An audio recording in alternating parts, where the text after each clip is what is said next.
नमस्कार, ये देश की बात और मैं हूं नगमा। गणतंत्र दिवस की आप सबको बधाई। आज गणतंत्र दिवस के दिन सब लोग जश्न मना रहे हैं, लेकिन देश के कुछ हिस्से ऐसे भी हैं जहां पर नौकरी के लिए परेशान छात्र रेलवे की पटरियों पर विरोध प्रदर्शन कर गणतंत्र दिवस मना रहे हैं और पुलिस के बल का सामना भी कर रहे हैं। कहीं पर लाठियां बरस रही हैं, कहीं हवाई फायरिंग की गई है। पूरे बिहार में रेलवे की परीक्षा में हुई मनमानी के आरोप में छात्रों का विरोध जोरों पर है।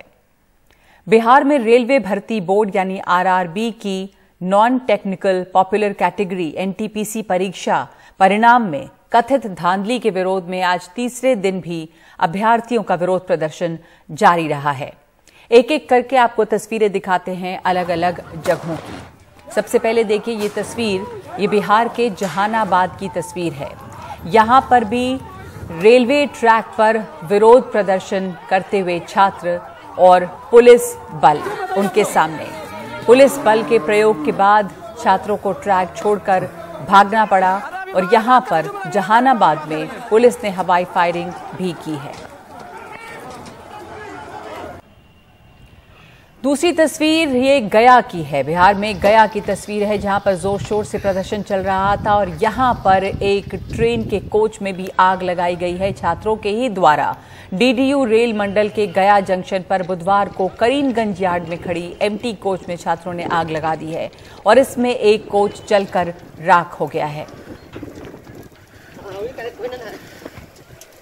तो ये गया की तस्वीर है जहां पर कोच को आग लगाई है। नौकरी के लिए परेशान छात्र जो हैं वो पटरियों पर हैं, विरोध प्रदर्शन लगातार कर रहे हैं और परीक्षा रिजल्ट के विरोध में आंदोलन काफ़ी तेज हो गया है। कल आरा में भी बड़ी तादाद में जो छात्र हैं वो रेलवे ट्रैक पर जमा हुए और काफ़ी हंगामा हुआ। नवादा में भी उन्होंने रोड़े चलाए हैं, पत्थर चलाए हैं। आरा में जब हालात बिगड़ने लगे तो पुलिस को यहां भी बल प्रयोग करना पड़ा है। पुलिस ने आरा में प्रदर्शनकारियों को भगाने के लिए अपनी तरफ से कार्रवाई भी की है। तो ये बिहार के अलग अलग जगह की तस्वीरें हैं। नालंदा की तस्वीर, जहानाबाद की तस्वीर है, गया की तस्वीर है, आरा की तस्वीर है और इसके अलावा हम आपको और भी तस्वीरें दिखा रहे हैं। बिहार से निकलकर उत्तर प्रदेश में इलाहाबाद में यानी कि प्रयागराज में भी विरोध प्रदर्शन हुए हैं। रेलवे भर्ती बोर्ड द्वारा 15 जनवरी को जारी नॉन टेक्निकल पॉपुलर कैटेगरी के रिजल्ट को लेकर प्रयागराज में छात्रों ने प्रदर्शन किया। विरोध कर रहे छात्रों ने प्रयाग रेलवे स्टेशन के पास रेलवे ट्रैक जाम कर दिया। सूचना जब पहुंची तो पुलिस ने छात्राओं पर लाठियां चलाई और उन्हें वहां से खदेड़ा। इसके बाद पुलिस ने बघाड़ा के तमाम लॉज और हॉस्टल में घुसकर छात्रों पर जमकर लाठियां बरसाईं। पुलिस प्रशासन को इस कार्रवाई का वीडियो समाजवादी पार्टी और प्रियंका गांधी ने ट्वीट करते हुए जमकर इसकी आलोचना की और पुलिस की कार्यशैली पर कई सवाल खड़े किए हैं। परेशान जो परीक्षार्थी हैं उनके आंदोलन के बाद से अब रेलवे ने अपनी परीक्षा पर रोक लगाई है। कमेटी गठित की है जो अपनी सिफारिश 4 मार्च तक सौंपेगी। रेलवे के नॉन टेक्निकल पॉपुलर कैटेगरी यानी एनटीपीसी और लेवल 1 ग्रुप डी की परीक्षाओं को फिलहाल स्थगित किया गया है। देखिए पहले ये रिपोर्ट। एकदम सीरियसली आपके सारे पॉइंट्स को लेंगे। मेरा निवेदन है कि कोई भी छात्र कानून को हाथ में न ले और जो कमिटी बनाई है और हर एक आरआरबी के चेयरमैन को बोला गया है कि आप जहां पर भी जो भी अपने कंसर्न्स आपके सामने फॉर्मली इनफॉर्मली रखना चाहे आप उनकी बात सुनिए कि आप प्लीज अपनी ग्रीवेंसेस को, अपने पॉइंट को, अपने कंसर्न को, अपने विषय को, अपने मुद्दे को फॉर्मली रखिए। हम इसको एकदम संवेदनशीलता के साथ टैकल करेंगे।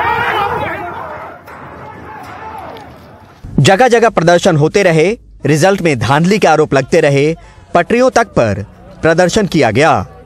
अब रेलवे बैकफुट पर है। नॉन टेक्निकल पॉपुलर कैटेगरीज और लेवल 1 ग्रुप डी की परीक्षा पर रोक लगा दी है। रेलवे ने आरआरबी एग्जामिनेशन के रिजल्ट को ध्यान में रख करके एक 5 सदस्यीय हाई पावर कमेटी का गठन किया है। इस कमेटी में अपने सुझाव जितने भी हमारे विद्यार्थी हैं वह 16 फरवरी 2022 तक दे सकते हैं। इसके लिए वे RRB कमेटी railnet.gov.in पे ईमेल कर सकते हैं। इसके साथ ही जितने भी हमारे आरआरबी के चेयरमैन हैं उनको भी निर्देशित किया गया है कि वे अपने चैनल के माध्यम से भी छात्रों के जो सुझाव हैं और जो ग्रीवेंसेस हैं उसको एकत्र करें।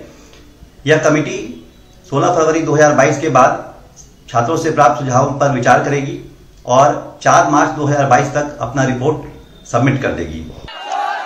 रेलवे की नॉन टेक्निकल पॉपुलर कैटेगरीज के लेवल 6 के लिए करीब 1.25 करोड़ लोगों ने आवेदन किया और 60 लाख के आसपास परीक्षा में शामिल हुए।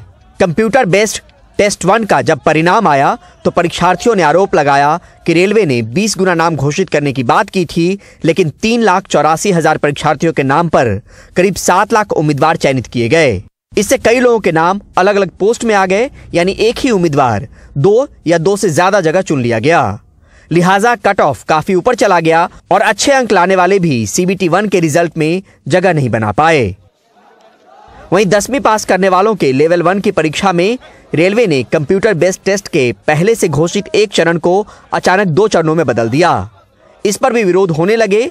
हालांकि इस परीक्षा का पहला चरण ही होना था जो टाल दिया गया। पहले रेलवे ने इन परीक्षार्थियों को चेतावनी दी, फिर बाद में खुद ही चेते। इन बेरोजगार छात्रों के सामने करो या मरो जैसी स्थिति थी। वो एकजुट थे, आंदोलन उबाल पर था, वो न रुक रहे थे न झुक रहे थे। लिहाजा उनकी मांगों के आगे रेलवे को झुकना पड़ा। नई दिल्ली से परिमल कुमार, NDTV इंडिया। और हमारे साथ इस वक्त जुड़ रहे हैं हमारे सहयोगी मनीष कुमार। मनीष, जो तस्वीर नजर आ रही है बिहार से, छात्र परेशान हैं, जगह जगह मजबूर छात्र जो हैं वो विरोध प्रदर्शन में लगे हुए हैं। कई जगहों से आगजनी की तस्वीर आई है, पथराव की तस्वीर आ रही है सामने, लेकिन अब जब लग रहा है कि रेलवे बैकफुट पर है, तब क्या रुख नजर आ रहा है वहां पे छात्रों का? देखिए, आज रेलवे के द्वारा कल रात में जब इलाहाबाद में जो लाठीचार्ज हुआ है उसका वीडियो वायरल हुआ है, और चूंकि उत्तर प्रदेश में चुनाव होने हैं तो कहीं न कहीं केंद्र में बैठे लोगों को इस बात का अंदाजा और अंदेशा हो गया कि अगर उन्होंने कुछ डैमेज कंट्रोल जल्द से जल्द नहीं किया तो ये आंदोलन और अधिक बढ़ सकता है। इसलिए सुबह में अखबारों में पहले विज्ञापन आया जिसमें रेलवे ने माना कि बहुत सारे विद्यार्थी हैं जिनको जो है उनका 1 से अधिक पोस्ट पे हुआ है। जैसा कि परिमल की रिपोर्ट में भी था कि 7,05,000 का रिजल्ट भले ही रेलवे ने दिया हो और रेलवे दावा कर रही हो कि 35,000 वैकेंसी के अगेंस्ट जो है 20 गुना उन्होंने रिजल्ट दिया है, लेकिन एक्चुअल रिजल्ट जो है 3,84,000 का ही आया है। और छात्रों ने इसे एक बड़ा मुद्दा बनाया। उनका कहना है कि अगर एक पोस्ट के अगेंस्ट में अगर एक स्टूडेंट का चयन होता तो हो सकता है कि 7 लाख जो है जेन्युइन स्टूडेंट्स आ सकते थे। लेकिन आज रेलवे मंत्री ने भी अपील की है। हाँ, उन्होंने कई सारी बातें मानी भी है। उन्होंने कहा है कि कमेटी का गठन कर लिया गया है, लेकिन उसके बावजूद बिहार के कई सारे शहरों में जैसे जहानाबाद, गया, समस्तीपुर, इन सारी जगहों पर आज भी विरोध प्रदर्शन हुआ है। तो अब देखना यह है कि आज की रात या कल सुबह तक छात्रों का केंद्र सरकार का जो ऑफर है, उनके द्वारा जो घोषणा की गई है, उस पर क्या रुख रहता है और क्या वो अब उनका आंदोलन जो है वो उसको विराम देते हैं, या इसी तरीके से जो एक तरह से आप कह सकते हैं स्वतःस्फूर्त स्पॉन्टेनियस जो आंदोलन फैलता गया है पिछले 48 घंटे के दौरान। अभी भी नगमा हम पटना के राजेंद्र नगर स्टेशन में है, अगर आपको याद हो तो यहीं से ये पूरा आंदोलन शुरू हुआ था। यहीं पर करीब 8 घंटे तक पूरे पटना हावड़ा रेलवे लाइन को जाम किया गया था। बाद में लाठीचार्ज और यहाँ टीयर गैस के गोले भी छोड़ने पड़े थे।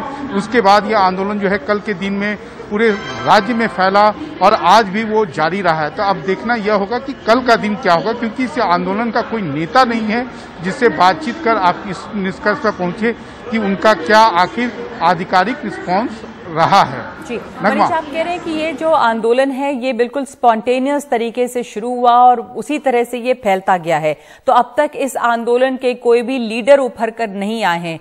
ये एक तरह से तमाम बिहार के, लेकिन कई जगहों पे, कई जिलों में ये आंदोलन फैलता चला गया है। बहुत बड़ी तादाद में छात्र इससे जाहिर सी बात है कि अफेक्टेड हैं, इसलिए ये आंदोलन इस स्तर पर दिख रहा है और जो स्वचालित आंदोलन है एक तरह से। नहीं नगमा, अगर ये पूरा आंदोलन स्वतःस्फूर्त है, स्पॉन्टेनियस है, तो उसके भी कई कारण हैं।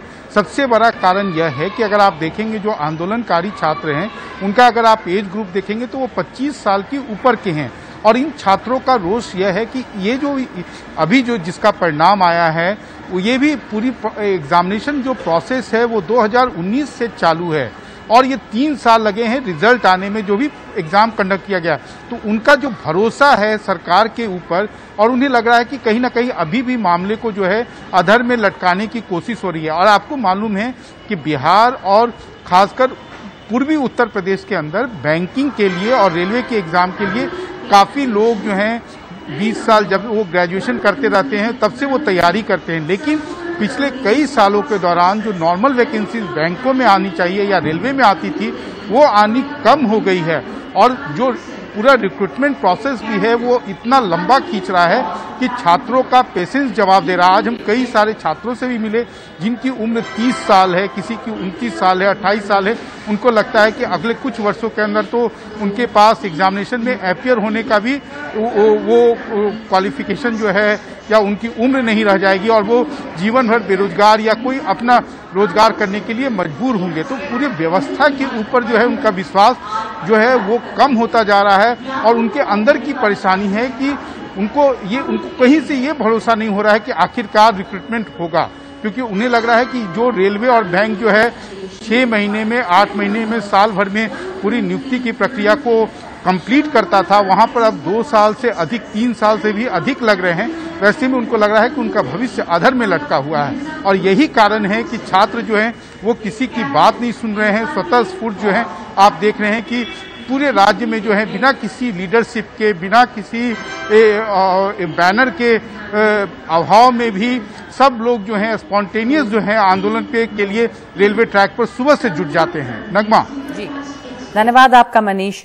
बिहार के कई जिलों में और अब कुछ बिहार से बाहर भी लगातार ये हंगामा और ये विरोध प्रदर्शन, नौकरियों के लिए छात्रों का विरोध प्रदर्शन जो है वो फैला हुआ है। और इस वक्त हम एक ब्रेक ले रहे हैं।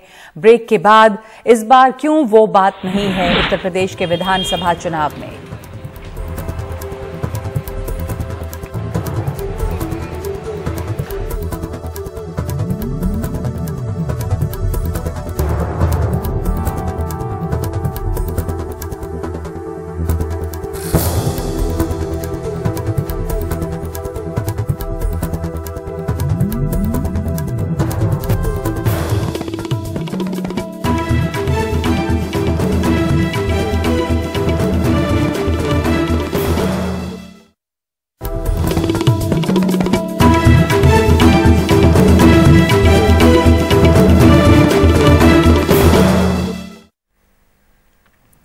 चुनाव में रंग बहुत महत्वपूर्ण होता है और चुनाव में रंग आता है बैनर से, स्टिकर से, झंडों से। लेकिन इस बार कोरोना की वजह से चुनाव आयोग ने रैलियों और रोड शो पर बैन करके चुनावी रंग फीका कर दिया है। चुनावी सामग्री बेचने वालों का धंधा मंदा है। देखिए हमारे सहयोगी सौरभ शुक्ला की लखनऊ से ये रिपोर्ट। चुनावी मैदान में भले ही योगी और अखिलेश यादव एक दूसरे से नाराज नजर आते हों, लेकिन यहां दोनों साथ साथ मुस्कुराते नजर आ रहे हैं।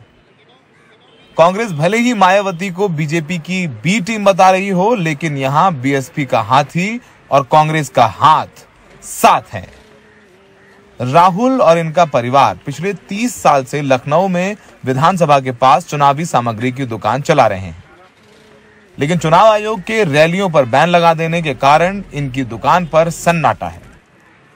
लोग 5 साल पूरा आस लगा के बैठे होते हैं कि चुनाव आएगा, चुनाव में अच्छा मतलब कि बिजनेस होगा, लेकिन इस बार वैसा कुछ नहीं है। वर्चुअल हो जाने की वजह से, कोरोना की वजह से खास करके जो झंडे के विक्रेता हैं उन पर बहुत बड़ा असर पड़ा है। चुनाव के टाइम हम लोग का जो मटेरियल होता था बीच आधे रोड तक पूरा फैला होता था बिक्री की वजह से। कस्टमर का इतना लाइन लगा होता था कि कहीं कोई खड़ा होने का 1 मिनट का फुर्सत नहीं मिलता था, लेकिन इस बार वैसा कुछ नहीं है। भले ही रैली रोड शो बैन हो गए हों, लेकिन इसकी भी तरकीब निकाल ली गई है। नारा 2 गज दूरी और मास्क है जरूरी का है, तो यहां मोदी मास्क, योगी मास्क और अखिलेश मास्क तैयार है। एक भाई साहब बीजेपी का मास्क लगाकर घूमते भी नजर आ गए। भले ही भीम आर्मी का समाजवादी पार्टी के साथ गठबंधन ना हो सका हो, पर यहां चंद्रशेखर का मफलर सपा के मफलर के साथ झूलता नजर आ रहा है। ओवैसी को वोट के खेल में भले ही चुनावी जान का पीछे मान रहे हों, पर यहाँ ओवैसी के झंडों की अच्छी मांग है। भैया ठंडी का मौसम है तो थोड़ा मफलर ज्यादा बिक रहा है। बीजेपी का मफलर बिक रहा है। कहाँ दिखाइए, कहाँ पर है मफलर? ऐसे ही है, ये वाला मफलर जो है।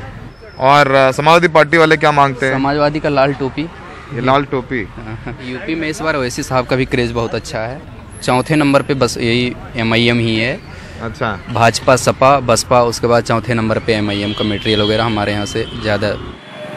इस दुकान का नाम ही सस्ता बैनर भंडार है, पर यहाँ भी सन्नाटा बस रहा है। सारी लड़ाई उत्तर प्रदेश की मुकुट की चल रही है। देखिए, यहाँ पर सपा का मुकुट भी पैक रखे हुए हैं और यहाँ पर भाजपा के मुकुट भी पैक रखे हुए हैं। तो हकीकत यही है कि भले ही अब सारी जो लड़ाई ज़मीन पर थी, अब वो सोशल मीडिया और मीडिया पे शिफ्ट हो गई है।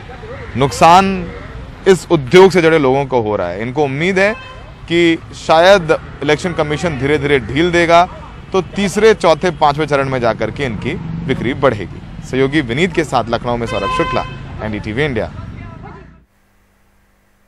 और एक ब्रेक के बाद जिनके घर धूमधाम से खाना खाकर आते हैं नेता, उनकी फिक्र क्यों नहीं करते हैं फिर?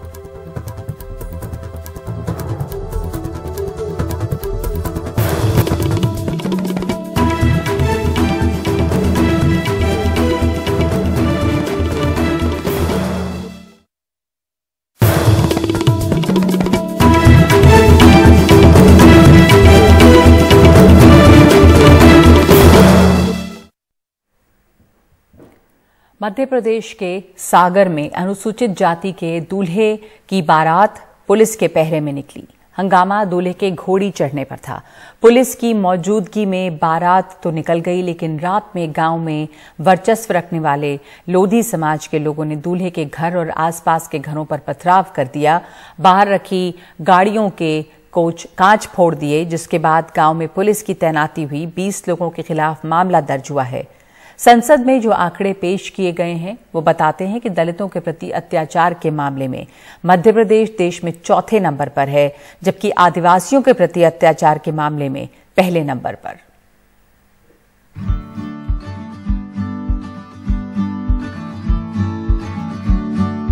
खाना क्या क्या बनाया था आपने? खाना बाजरे की रोटी, चने की भाजी, हल्दी की सब्जी, पनीर की सब्जी, पूरी और ज्वार की रोटी और मिर्रे की रोटी। चुनाव और चुनाव से पहले आजकल अनुसूचित जाति जनजाति के घर नेताजी आते हैं, भोजन जीमते हैं, तस्वीरें खिंचती हैं, वो चले जाते हैं। बूथ विस्तारक कार्यक्रम में मध्य प्रदेश बीजेपी अध्यक्ष VD शर्मा पिपरिया में कापरखेड़ा गांव पहुंचे। भगत सिंह अहिरवार के घर खाना खाया। ये और बात है कि खाना जियाराम बिश्नोई ने बनाया था। खैर, नेताजी भोजन तो करते हैं, लेकिन उसी मध्य प्रदेश में अनुसूचित जाति के लोग घोड़ी चढ़कर आए, अपने घर में शादी के जश्न में खाना खाएं, ये कई लोगों को बर्दाश्त नहीं।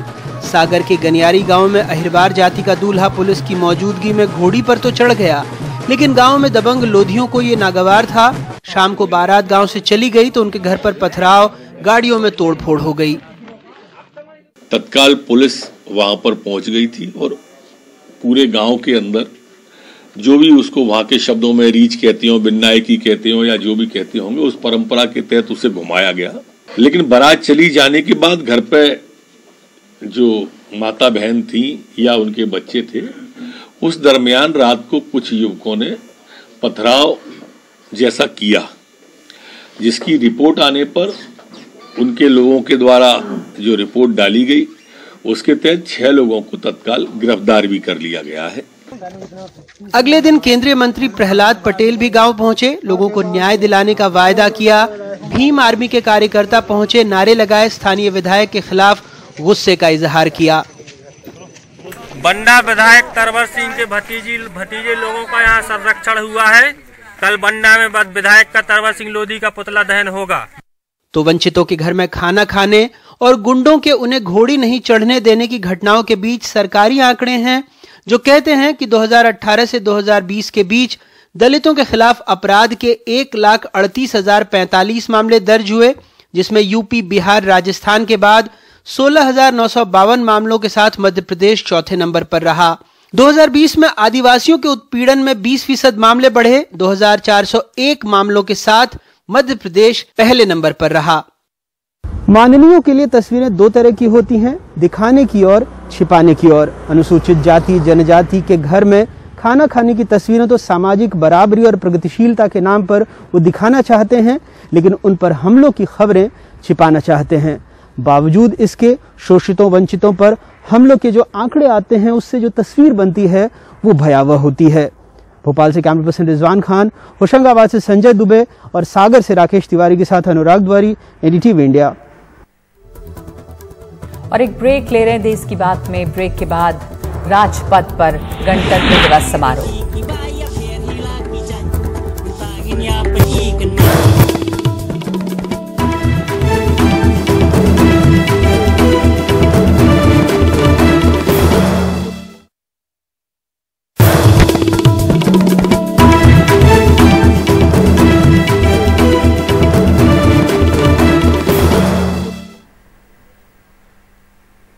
देश में गणतंत्र दिवस समारोह धूमधाम से मनाया गया। दिल्ली के राजपथ पर देश की सैन्य क्षमता के अलावा संस्कृति और विविधता की झलक भी मिली।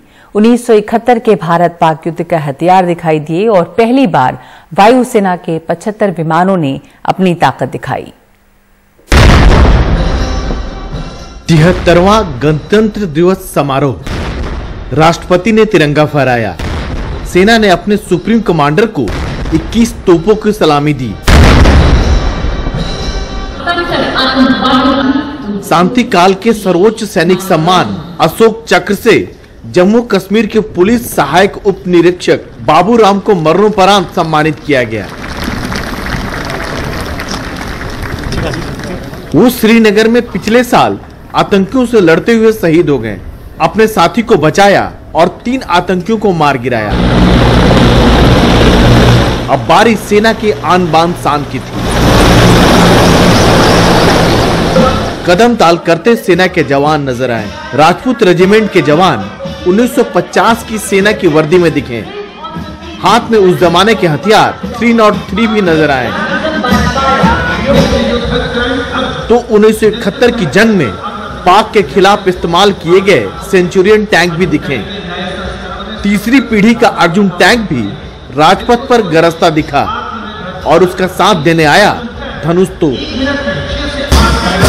सीमा पार आतंकियों के कैंप पर हमला करने वाले पैरा कमांडो के जवान सेना के नए कॉम्बैट यूनिफॉर्म में अलग रंग में दिखे। देश को नई नई ऊंचाइयों पे देखकर मानो देश से एक और बार प्यार हो गया। काफी हर्षोल्लास से भरा हुआ दिन था। कोविड का असर परेड पर साफ दिखा। परेड में 6000 लोगों को ही आने दिया गया। वायुसेना की झांकी में रफाल की पहली महिला pilot flying lieutenant Shivangi Singh भी दिखी।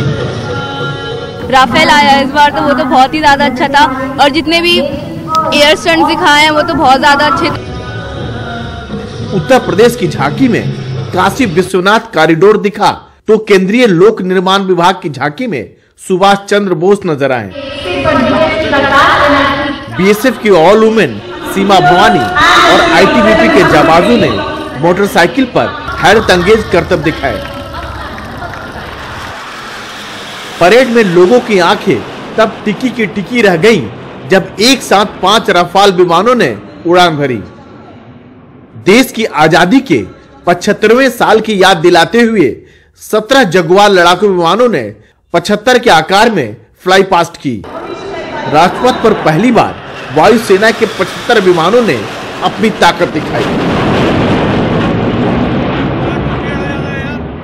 राजपथ पर आज देश की शक्ति, तकनीकी कौशल और संस्कृति की झलक देखने को मिली, जहां एक और भारतीय सेनाओं ने अपने अत्याधुनिक हथियारों का प्रदर्शन किया, वहीं दूसरी ओर देश की संस्कृति और तरक्की से भी रूबरू होने का मौका मिला। सही मायने में यही तो है असल हिंदुस्तान। नई दिल्ली में राजपथ से कैमरामैन अशोक माले के साथ राजीव रंजन, एनडीटीवी इंडिया।